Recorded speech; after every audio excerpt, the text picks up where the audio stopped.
Salut à tous et bienvenue dans une nouvelle vidéo des pronoms de Rico. Aujourd'hui, je vous fais une spéciale deuxième division norvégienne, mais avant toute chose, comme d'habitude, n'hésitez pas à vous abonner pour recevoir un maximum de pronos tout l'été. Vous en aurez sur toutes les divisions des championnats d'été scandinaves, notamment Irlande, Islande, Brésil, Japon. 4 matchs sélectionnés pour cette deuxième division norvégienne Lobos Ligaen. C'est lundi 20 juin, vous avez l'heure 18 h, heure française, pour ceux qui nous regardent notamment depuis l'Afrique. Azan, Ranheim, Kovingsger, Grorud, Sandnes, Oslo, Sked, Stonial. Ces 4 matchs, je vous le dis tout de suite, ces 4 matchs, c'est 4 fois les deux équipes marquent. Voilà, ma méthode favorite. Je pense que ça peut passer. On va regarder tout de suite, ça va être assez simple. Ce qu'il faut savoir, avant toute chose quand même, avant que je vous montre tout, c'est que sur cette deuxième division norvégienne, les deux équipes marquent, c'est dans 63% des matchs. Donc c'est l'une des divisions où il y a le plus de fois cette méthode qui passe. Azan, Ranheim. Azan, c'est passé dans 3 fois sur 4 à domicile. Ranheim, c'est passé dans... où est-ce que je ne vois pas? Ranheim à l'extérieur. Ranheim, c'est passé dans 3 fois sur 4 également à l'extérieur. Kovingsger, Grorud. Alors, Grorud à l'extérieur, 5 fois sur 5. Les deux équipes marquent. Kovingsger, 3 fois sur 4. Donc ça, c'est une deuxième chose. Sandnes, Oslo. Donc Sandnes à domicile, c'est 2 fois sur 4. Donc ça, c'est un peu moins bien. Mais Oslo, 4 fois sur 4 à l'extérieur. Et ensuite, on a Sked, Sonial. Sonial à l'extérieur, c'est 3 fois sur 4. Et Sked, c'est 4 fois sur 5. 80% de leur match. Voilà. On a clairement un panel d'équipes qui se rencontrent avec le plus de fois les deux équipes marquent dans leur match. Donc, je vous passe les détails. Je ne vais pas vous faire toutes les stats en détaillé, évidemment, que j'ai analysées. Il y a plein d'autres éléments qui expliquent pourquoi j'ai sélectionné ces 4 matchs. Honnêtement, je pense qu'on peut en valider 3 sur 4. Et comme on va prendre des cotes au minimum environ avec des cotes d'1,60, qu'il faudra valider, que je vous conseille encore une fois de valider en live ou en pré-match pour certains, mais on aura suffisamment des cotes suffisamment élevées. Avec 3 sur 4, on peut être largement rentable. On va regarder d'abord Azan contre Ranheim. Alors là, je suis sur Odds Portal parce que sur Orbitix, les cotes sont pas encore sortis. On est samedi 18 juin au moment où j'enregistre cette vidéo.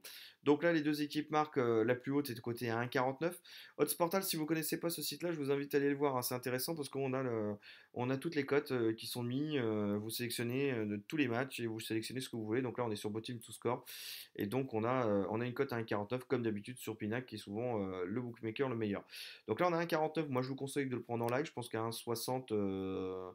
À 1,60 ça peut le faire. C'est prenable hein, au bout de 10-15 minutes. Sur le second match, donc c'était celui-ci que je vous ai sélectionné contre Kovingsger contre Grorud. On va regarder le bottom to score.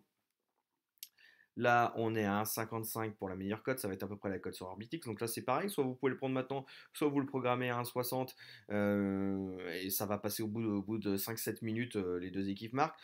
Pinac est à 1,53. Ensuite, on continue sur le match suivant. Sandnes Oslo. Hop. Voilà, bottom to score. Là, on est mieux, on est à 1,61. Vous voyez, c'est toujours Pinacle qui est la meilleure cote, 1,61. Donc ça, c'est plutôt très bien. Et enfin, on va terminer par le dernier match. C'était Skeds contre Sonial. Hop. Et donc, on est à 1,58. Voilà, donc toutes les cotes que je vous donne tournent entre 1,50 et 1,60 en pré-match. Si vous prenez un petit peu de live, un petit peu au bout de 5-10 minutes, vous pouvez à chaque fois au minimum atteindre une cote d'1,60. Ce qu'il faut savoir, c'est que quand on joue une cote d'1,50, moi je joue rarement 1,50, je joue toujours minimum 1,60, 1,65.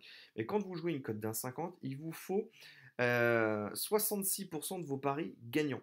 Donc si là on en passe 3 sur 4, on va être donc à 75%, on sera rentable.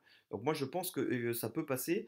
Pareil, certains vont peut-être se dire, bah oui, les codes qu'ils donnent ne sont pas forcément toujours exceptionnels, etc. etc. On combine pas là-dessus ou autre. Oui, Mais il n'empêche que c'est rentable, ça passe. Faites-moi confiance. Moi, ça fait 2 ans, 3 ans déjà que je joue sur ces championnats-là. On est sur des championnats à but. Donc forcément, les cotes, elles sont à 1,50, 1,60. Parce que les probabilités sont plus fortes. Mais comme c'est comme l'Islande, pour ceux qui m'ont suivi sur les précédentes vidéos, bah, on avait des cotes à 1,50, 1,60, 1,65, voire même 1,45 pour certains. Mais on a passé 90% des paris. Donc forcément, voilà, ça le fait et on enchaîne et on encaisse. On n'est pas sur des cotes basiques à 1,15 comme ceux, pour certains, certains vont vous donner le PSG face à 3, ils vont dire allez, pariez sur la victoire du PSG avec une cote à 1,15 ou la victoire de Manchester City face à Watford à 1,15. Non, on ne joue pas sur du 1,15, on est quand même sur du 1,50, 1,60 minimum à chaque fois, donc on a de quoi encaisser largement. Voilà, donc comme d'habitude, faites ce que vous voulez. Dites-moi aussi ce que vous en pensez dans les vidéos. Moi personnellement, je vais jouer tous ces matchs-là, comme je vous les ai indiqués. Et puis, donc dites-moi ce que vous en pensez et n'hésitez surtout pas à me rejoindre dans mon canal Telegram. Vous avez le lien dans le descriptif de la vidéo. À très bientôt. Il y aura de l'Islande, il y aura plein de matchs qui vont arriver la semaine prochaine. Ciao, ciao.